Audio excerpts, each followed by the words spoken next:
আমি সবসময় একটা কথা বলি, ফার্স্ট বাইক কখনো স্পোর্টস বাইক বা স্পেশাল কোনো কারিকুলাম বাইক নেওয়া উচিত হবে না। ফার্স্ট বাইকটা নেবেন হচ্ছে একটা। ভাই পেট্রোল পাম্পে আসছিলাম একটু ফুয়েল নেওয়ার জন্য, মোটামুটি ফুয়েল নিছি, কারণ একদম ফুয়েল শেষ হয়ে গেছিল। লাস্ট 2 টাকাটা শুধু ঢুকে নাই, 500 টাকার ফুয়েলে এতখানি ভরে গেছে। যদি 1 কাটা ছিল ডিএল ফিলিং স্টেশন, এই ডিএল ফিলিং স্টেশন থেকে এখানে থাকলে আমি বেশিরভাগ সময় ফুয়েল নেই, কারণ উত্তরাতে যারা থাকে তারা অনেকেই বলে যে ডিএল এর ফুয়েলটা নাকি মোটামুটি ভালো, অ্যান্ড মাপেও শুনছি সঠিক। যাই হোক, এখান থেকে ফুয়েল নেই, অনেক সময় খারাপও পাইছি। আসলে ফুয়েলের ব্যাপারটা কি, এই শীতের দিনে ফুয়েল একটু ভালোই পাওয়া যায়। বর্ষার দিনে হচ্ছে ময়লা টয়লা যখন ঢুকে যায় তখন একটু ফুয়েলের ভিতরে ময়লা ঢুকে, মানে ওই যে পানি টানি হয়ে যখন পানি ঢুকে বা ড্রেনের পানি টানি ঢুকে যায় তখন। আর এমনিতে ভালোই। আর বাসটা থামছে কই, ওরে বাবা সেই একটা জায়গায় থামছে কিন্তু, তাই না? যাবে উপরে দিয়ে, কিন্তু নিচের লোক আবার লেনদেন করে নিল। যাই হোক, আমরা আজকে এয়ারপোর্ট রোডে একটু এমটি রাইড করব। আগে একটা সময় এই রোডে, এই কি গাড়ি এটা, মার্সিডিজের তুমুল তুমুল তুমুল AMG EQE 53 ঢাকা মেট্রো ঘ 16 সিরিয়াল। ভাই কিরকম কনসেপ্ট কার লাগে এখনকার গাড়িগুলো, পোকো পোকো গোল গোল। একসময় চারকোনা গাড়ি হিট ছিল, এবং এখন গোল গোল সব গাড়িগুলা হিট হইতেছে, সামনেও গোল পিছনেও গোল। দেখেন লেক্সাস নিজেও গোল। বুঝলাম না সব গোল গোল গাড়ি কেন আজকে এই রাস্তায়। এর ওটা একটা ভিডিও বানাইছিলাম যে লোগোগুলার কারণে গাড়িগুলার দাম এত বেশি। এর চেয়ে অনেক কম দামে অনেক ভালো গাড়ি পাওয়া যায়, বাট তারপরেও লোগোর ভ্যালু তো থাকবে। এই যে দেখেন এই গাড়িটা হচ্ছে চারকোনার শেপের লাস্টের দিকের মডেল, প্রাডো, ল্যান্ড ক্রুজারের প্রাডো। অ্যান্ড এর আগে যেগুলা ছিল, মানে এর আগে মানুষের পছন্দ ছিল, সেটা জিপ বলেন, পাজেরো বলেন, প্রাডো বলেন, চারকোনা, তারপরে নিশানের পেট্রোল, তারপরে ডিজেল যে মডেলগুলা ছিল। এখন সব পার্থক্যটা দেখেন, চারকোনা অ্যান্ড গোল। তুমুল তুমুল তুমুল। আমার কাছে গোল ব্যাপারটা এখন আমি নিতে পারি না আর কি। তবে হ্যাঁ, গোলে কিছু মজার ব্যাপার আছে। গোলে আপনি মাইলেজ বেশি পাবেন, গোলে আপনি স্পিড বেশি পাবেন, গোলে আপনি অল্প সময় স্পিড গেইন করতে পারবেন, রেডি পিক আপ বেশি পাবেন, কারণ হচ্ছে ওইটা এরোডাইনামিক, ওটা বাতাস কাটার যোগ্যতা রাখে। ঠিক ওরকম বাইকেও দেখবেন, যেমন MT-15 বাতাস কম কাটে, এই জন্য আপনার শরীরে বাতাস বেশি লাগবে। আমি অনেকদিন পর যখন MT-টা আবার ধরছি, আমার এমন বাতাস লাগছে। F250-র পরে MT ধরছি, তো F250 তো সেমি ফেয়ার্ড, অ্যান্ড ওইটা সেমি ফেয়ার্ড হওয়ার কারণে ওইটায় বাতাস মোটামুটি কাটে, মানে অন্তত পক্ষে 50% বাতাস কেটে দেয়, যেটা এটার মধ্যে 100% শরীরে এসে লাগে, বা ওইটা হয়তো 25 বা 30% বাতাস কেটে দেয়, এরকমটা মনে হয়। যাই হোক, আমরা একটু এই রোডে চালানোর যেই ফিলটা, ওই ফিলটা একটু চিলটা ফিল করতে হবে আসলে। তবে এই যে ট্রাক থাইমা থাকে, এগুলাই ঝামেলা, বামের ওভারটেক করতে যায় ঝামেলা হয়ে যাবে। যাক, যেখানে আমরা ছিলাম, এই জন্য সেম ইঞ্জিনের বাইক হচ্ছে R15, অ্যান্ড ওইটাতে রেডি পিক আপ অবশ্যই এটাও খারাপ না, কিন্তু ওইটাতে টপ এন্ডে গিয়ে বা স্পিড গেইনিং যে টাইমটা ওটা কম লাগে, কারণ ওইটা হচ্ছে অ্যারোডাইনামিক, বাতাস কাটার ক্ষমতা একটু বেশি রাখে। এই হচ্ছে ব্যাপার। অ্যারোডাইনামিক বাইকগুলোতে দেখবেন যে গুজা হয়ে বসতে হয়, কারণ হচ্ছে আপনাকেও অ্যারোডাইনামিক হয়ে বসতে হয়। এই হলো বর্তমান কাহিনী। আর সময় হচ্ছে এখন 1:41, আর আজকে মোটামুটি রোদের তেজ ভালোই আছে। আমি জ্যাকেট পরা বাদ দিয়ে দিছি, উইন্ড ব্রেকার পরছি, অ্যান্ড উইন্ড ব্রেকার পরার পরও মোটামুটি ভালোই গরম লাগতেছে। জ্যাকেট পরলে অবস্থা খারাপ হয়ে যেত, কারণ রোদের তাপ মোটামুটি প্রখর, আর বিকেলের পরে আবার ঠান্ডা পড়ে মোটামুটি। বিশেষ করে এই রোডটা তো অনেক ঠান্ডাই পড়ে রাতে, যখন আমি রাতে ফিরি তখন দেখি। তবে আগের ওই ফিলটা পাইতেছি, আগে বাসা থেকে বের হইতাম, অ্যান্ড সেই ট্রেনে এই যে মোটামুটি 70, 80, 90 পর্যন্ত বাইকের স্পিড উঠে এই রোডের মধ্যে, এই একটা ব্যাপার আছে। তবে আজকে MT-15 নিয়ে একটু কথা বলবো। MT-15 নিয়ে আমার অনেক ভিডিও আছে। MT-15 নিয়ে যদি কথা বলতে হয়, অনেকেই বলে এই বাইকটা অনেক দাম, অ্যান্ড অনেক দাম, এটা নিয়ে আমি একটা ভিডিও বানাইছিলাম R15 নিয়ে, যে R15 এত দাম কেন। আসলে কি কিছু ব্যাপার আছে এই বাইকগুলোর মধ্যে, যে কারণে এই বাইকগুলোর দাম একটু বেশি। এর মধ্যে যেমন USD সাসপেনশন, পেছনে অ্যালুমিনিয়াম সুইং আর্ম, তারপরে হচ্ছে এটার যে ইঞ্জিন, এটার যে লিকুইড কুল টেকনোলজি অ্যান্ড এভিএস বা আদার্স ব্যাপারগুলা সব কিছু মিলে ব্যাপারটাকে একটু প্রিমিয়াম করা হয়েছে এই গাড়ি ধরতেছে। তো এই কারণে আসলে প্রাইসটাও একটু বাড়ছে, এই হলো ব্যাপার। তবে হ্যাঁ, বাংলাদেশে বাইক ওভার প্রাইস, এটা আমি স্বীকার করি। এত দাম আবার হওয়া উচিত না, কারণ ইন্ডিয়া তো মোটামুটি কম দামে এই বাইক পাওয়া যায়। এই এক গেল। আর সেকেন্ড হচ্ছে আরেকটা ব্যাপার যেটা, সেটা হলো দেখবেন মানে একটা এরকম ব্যাপার আছে, কিছু লোকের মধ্যে এরকম একটা কথা থাকে, MT-15 এত দাম দিয়ে বাইক কিনবো, একজন ঘুরবো। এখন প্রিমিয়াম ব্যাপার বা যদি একটু স্পোর্টি ব্যাপারে যাইতে চান, তাহলে না তখন লোক কমে আসবে। একটা কথা আছে না, আপনি যত ধনী হবেন তত আপনার সার্কেল ছোট হইতে থাকবে, ব্যবসায়িক লোকজনের সাথে সম্পর্ক বড় হবে, কিন্তু যে ফাওয়ারটা দেওয়ার সার্কেল ছোট হইতে থাকবে। ঠিক ওরকম খেয়াল করবেন যে একটা মাইক্রোবাসে অনেকগুলো সিট থাকে, একটা মাইক্রোবাসে 13, 14, 15, 16টা সিটও থাকে, বাসে তো আরও বেশি। তো মাইক্রোবাসের চেয়ে আর একটু বেশি যখন লাক্সারি কারে যাবেন, দেখবেন যে সিট হয়ে যাবে 4টা বা 5টা, বা একটু জিপ নিলে হয়তো আরও 2টা সিট বেশি পাবেন, জিপ বা এসইউভি নিলে। মূলত জিপ তো একটা ব্র্যান্ডের নাম। অ্যান্ড এইভাবে 4 সিটের গাড়ি থেকে যখন আরেকটু আপনি আপগ্রেড হওয়ার ট্রাই করবেন, দেখবেন যে দরজা 2টা হয়ে গেছে, সিট 4টাই আছে, যাতে পেছনের লোক উঠতে কষ্ট হয়। এবং আরেকটু স্পোর্টস কারের দিকে যখন যাবেন, দেখবেন যে সিট 2টা হয়ে গেছে, তার মানে আপনার সাথে আর একজন হলেই চলে, এত লোকের দরকার নাই। তো ঠিক ওই রকম বাইকের ব্যাপারে হচ্ছে, আপনি একটু লো সেগমেন্টের বাইকে আসেন, 125, 110 সেগমেন্টের কিছু বাইক আছে, বাজাজ বক্সার বলেন, প্ল্যাটিনা বলেন, ডিসকভার বলেন, অথবা হোন্ডার মধ্যেও আছে লিভো, এসপি অথবা শাইন সিরিজ যেগুলো আছে। এরকম ইয়ামাহার মধ্যে যেমন আছে হচ্ছে ওই যে সেলোটো, তারপর সুজুকির মধ্যেও এরকম 125 সিসির বাইক আছে, নাই যে তা না। তো এই যে বাইকগুলা, এগুলোতে আপনি 2জন 3জন অনায়াসে উঠতে পারবেন। দেখেন এই যে ব্যাগ নিয়ে ডিসকভার 125 মাঝখানে একটা ব্যাগ নিয়ে রাখছে, এখানে একটা মানুষ নিলে 3 জনের জায়গা তো এই বাইকে আছে, কই দেখা যায় না কেন? এবার সিএনজি সাইড সুট দে, বেড়া একটা জিনিস দেখাইতেও দেস না, এটা কোনো কথা? তো এই হলো অবস্থা। যখন বাইকের প্রাইস কম থাকবে তখন লোক বেশি উঠতে পারবেন। আর একটু দেখেন প্রিমিয়াম সেগমেন্টে যান, হোন্ডা আসেন এক্সমোশন, সিটমিট ছোট, 2জনই 8-60 করে বসতে হয়, একজন চালাইলে শান্তিতে চালানো যায়, তাই না? তারপরে আপনি ইয়ামাহাতে MT-15, R15, সুজুকিতে GSX R, GSX S, তাই না? তারপরে ব্যান্ডিট, যেগুলা যেই ব্র্যান্ডের হচ্ছে মোটামুটি একটু ভাই বাইরেতে দেবেন না, একটু প্রিমিয়াম সেগমেন্টের বাইক, ওগুলাতে আস্তে আস্তে আসলে সার্কেল ছোট হইতে থাকে, বসার জায়গা কমতে থাকে। তো এত কিছু টানলাম হচ্ছে MT-15 ব্যাপার বলতে। আসলে এত দাম দিয়ে একটা বাইক কিনবেন, বাইকটা ফান টু রাইড হইতে হবে, বাইকটা সবাইকে মানে গ্রুপ ধরে ঘোরার জন্য তো না।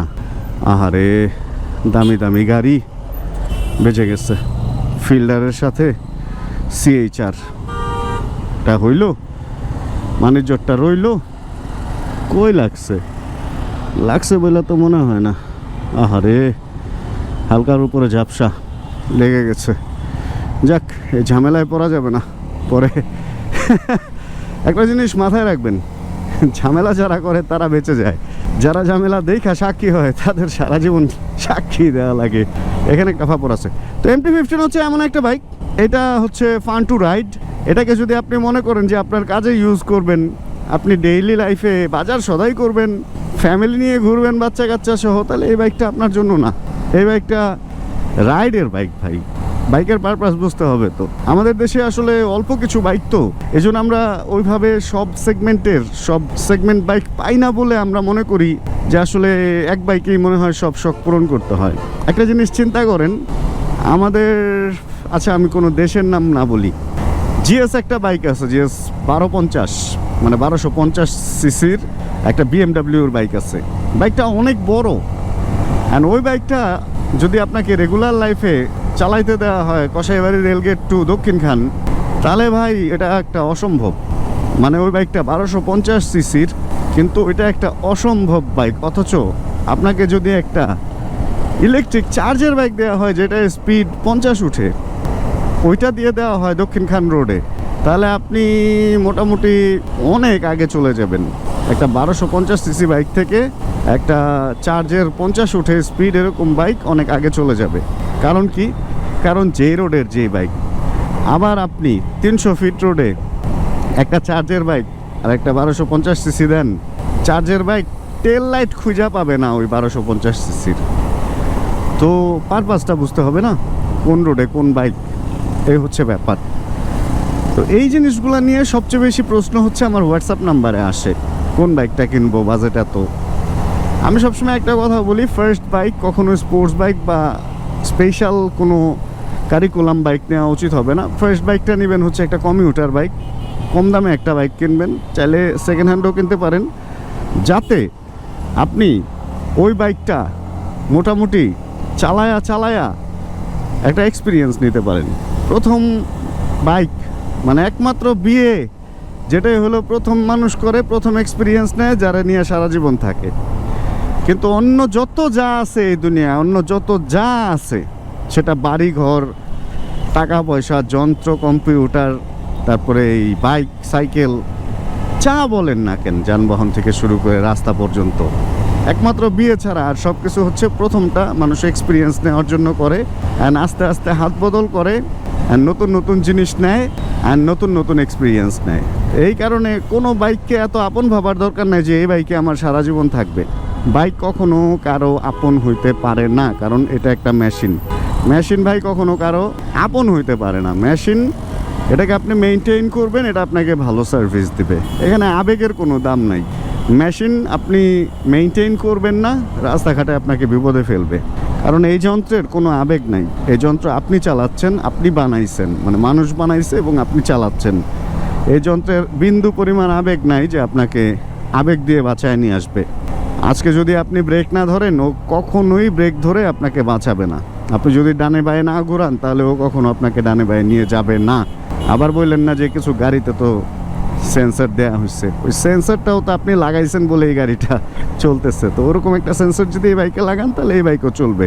তারপরেও সেন্সরের কিছু লিমিটেশন থাকবে। আপনি হয়তো এই রোডের জন্য সেন্সর সেট করছেন, একটা গ্রামের মেঠো পথে যদি চালায় দেন, তখন সেন্সর কাজ করবে না, কারণ সেন্সরের সাথে রাস্তার দাগ অ্যান্ড অন্যান্য অনেক কিছু সম্পর্কিত। ফুল ব্যাপারটাই মানুষ ম্যানমেড। আচ্ছা, এখানে আমি থামছি কেন জানেন? এখানে একটা জিনিস, এই যে এই জায়গাটা একটা চরম ভাঙ্গা ছিল। আমি দেখছেন এরকম বাইক গাড়ি রাতে বিশেষ করে বা দিনেও এসে এই জায়গার যে ভাঙাটা ছিল, ওই জায়গা মানে ওটার মধ্যে পড়ে যেত। অ্যান্ড পড়লেই ক্ষতি তো হইতোই, চাকা টাল, সাসপেনশন, অয়েল অ্যাডজাস্টমেন্ট, এদিক সেদিক, এগুলো তো হইতোই। এছাড়া আরেকটা যেটা ঝামেলা ছিল, এখানে পড়েও যেত অনেকে, ধাম অনেকে পড়ছে ভাই, ধাম অনেকে পড়ছে, অনেকের অনেক ক্ষতি হয়েছে। এটার সার্ভিসটা খুব দরকার ছিল, মানে এটা ঠিক করাটা খুব দরকার ছিল, রিপেয়ারটা। দেখছেন গাড়ি কীরকম স্পিডে যায়, মানে এই স্পিডে যায়, এখানে ভাঙ্গার মধ্যে পড়ে অনেকেরই অনেক ক্ষতি হয়েছে, বিশেষ করে বাইকের। যাক, ঠিক করছে, এটাই হলো বড় কথা। খুব জরুরি ছিল এই ব্যাপারটা। আরেকটা রিস্কি জোন আপনাদেরকে দেখাই। এদিক থেকে যখন আসবেন, সামনে একটা ডানে মোড় আছে। এই মোড়ে অলওয়েজ ডান পাশ দিয়ে যাবেন। এই বাম পাশ দিয়ে গেলে দেখেন এই যে এই জায়গাটা, আমি জানি না মানে আমার ক্যামেরায় কতটুকু দেখা যেতেছে, এই জায়গাটার মধ্যে একটা মানে এই পাশটা হচ্ছে নিচু, একটা বর্ডার আছে, আর ওই পাশটা হচ্ছে উঁচু। এই নিচু আর উঁচুতে মাঝে মধ্যে করা যায় না, ডানে মোড় নেওয়া যায় না। স্পিডে থাকলে এতটুকু উঁচুই, এখানে আমি একটু কাছে থেকে দেখাই। আপনি যখন স্পিডে এখান থেকে আসবেন এবং এদিক দিয়ে এসে যখন এদিকে ঘুরতে যাবেন, তখন এতটুকু উঁচুই, অনেক উঁচু। এই উঁচুটার কারণে অনেক সময় ঘোরানো যায় না, আর না ঘোরাইতে না যায় ওই কোণার মধ্যে যায় বাইক পড়ে যাওয়া বা বাড়ি খাওয়ার একটা চান্স থাকে। তবে হ্যাঁ, এখন কিছুটা ভালো করছে, যেমন এইখানে এগুলা আছে, বাট এই দিকে এসে কিছু জায়গা রিপেয়ার করা হয়েছে। এখন কথা হচ্ছে, পেছনের ওই জায়গাটা রিপেয়ার করে দিলে কি খুব বেশি খরচ হইতো? মানে চুরি এভরিহোয়ার। যেই কাজটা করছে, এক হচ্ছে কাজটা স্মুথ হয় নাই, আর দুই হচ্ছে পেছনের জায়গাটা ফাঁকা রেখে দিচ্ছে। আর একটু মনে হয় ভালো করতে পারতো, তাই না? মানে আসলে যাক, এগুলো নিয়ে কথা বলা সমস্যা আছে, কথা বলতে সমস্যা আছে। অ্যান্ড একদিন আমার বাইক এখানে স্লিপ করছে। এই জায়গাটা খুব রিস্কি, এই জন্য এই জায়গাটা আপনাদেরকে আমি বারে বারে আজকে এই ভিডিওতে দেখাইতেছি। বাইকটা কোথায় স্লিপ করে দেখেন, এইখান থেকে যখন আপনি আবার বামে ঘুরবেন, একটু স্লো যাই, তখন এই যে দেখেন এই জায়গাটার পাথর আবার অন্যরকম। এই পাথরের মধ্যে কোনো পিচের ছোঁয়া নাই, পাথর বের হয়ে আসছে। আর এই জায়গাটা প্রচণ্ড পিচ্ছিল হয়ে থাকে। আপনি যখন মোড় ঘোরার সময় সামনের ব্রেক করবেন বা কোনো চাকা যদি লক হয়, এখানে অনেক বাইক পড়ে যায় ভাই। এটা একটু জেনে রাখেন, এই জায়গাটা একটু সাবধানে আসেন। সাবধানের মাইন্ড নাই, তাই না? একটু সাবধানে আসলে তো ক্ষতি নাই। আচ্ছা, আমার বেশি সামনে যাওয়া যাবে না। এই ওরা কি করতেছে? দুটা খেলতেছে। বড়টা হাসি দিছে, ছোটটা একটু কষ্ট পাইছে। ও আসলে এতটা বুঝে নাই। কি মিল দুজনে, মাশাল্লাহ মাশাল্লাহ, সুন্দর। যাক না, নর্মালি তো ওই বাচ্চাদেরকে দেখা যায় বেশিরভাগ সময় ঘুমিয়ে থাকে, বাট দুজন কি সুন্দর যাক না খেলতেছে। সারাদিন খেলবে, সন্ধ্যা হলে কোলে ঘুমায়া যাবে। লাইফটা একটু অন্যরকম। এই যে ম্যাডাম গোলাপ ফুল বাঁচতেছে, বিক্রি করবে। বাচ্চারা খেলতেছে, কি রিস্কের মধ্যে খেলতেছে দেখেন। একটা নর্মাল ঘরের বাচ্চা কাচ্চা এরকম রাস্তায় কখনো একা ছেড়ে দিবে না। কারণ ওরা এমনভাবেই বড় হয়েছে যে এখানে ওরা খেলতেছে, ওরা এখানে সেফলি খেলতেছে, রাস্তায়ও নামবে না। মানে ছোটোবেলা থেকেই এতটুকু জ্ঞান ওদের মধ্যে আছে যে রাস্তায় গেলে বিপদ। কি সুন্দর খেলতেছে একটা বক্স। এই বক্সগুলো একটা ভালো ঘরে, একটা বড়লোক ঘরে হচ্ছে এই বক্সগুলো ফেলে দিত। আর এই বক্সগুলাই হচ্ছে ওদের খেলার জিনিস হয়ে দাঁড়াইছে। বাথরুমের একটা মগ আর একটা কোনো কিছুর বক্স, মানে যেটাতে র্যাপিং করা হয় বা প্যাকেজিং করা হয়, ওই বক্স। ওহ, বড়জন সেই গান গাইতেছে, ছোটজন আবার সেই গান শুনতেছে। হ্যাপিনেসটা কোন জায়গায় বুঝতে পারছেন? হ্যাপিনেসটা এইখানেই। একটা ফেলে দেওয়া বক্সের মধ্যে বাথরুমের মগ নিয়ে, গোসলের মগ নিয়ে খেলতেছে। হ্যাপিনেসটা এইখানেই। আর আপনারা অনেক দামি বিছানায়ও ঘুমাইতে পারেন না, তাহলে সুখী কে? সুখী কে? সুখী কে? সুখী তো সেই যে মন থেকে মনে করতে পারবে যে সেই সুখী। যাক, আজকের ভিডিওটা এই সুন্দর ঘটনা দিয়েই শেষ করি। ঘটনাটা দেখে আমার খুব ভালো লাগছে। যদি আজকের এই ভিডিওতে কোনো কিছু ভালো লাগে, প্লিজ একটা লাইক দিয়ে দিন। চ্যানেলে যদি নতুন হন, প্লিজ সাবস্ক্রাইব করে হয়ে যান আমাদের ফ্যামিলি মেম্বার। জানাবেন কে কোন জায়গা থেকে ভিডিও দেখছেন। আর যতক্ষণ পরবর্তী ভিডিও নিয়ে আবার আমি না আসতেছি, ততক্ষণ ইনশাআল্লাহ আমরা থাকবো ভালো, আমরা থাকবো সুস্থ, করতে থাকবো চিল ইনশাআল্লাহ। Chill chill chill bro. Check the mic and make sure it sound right, boys.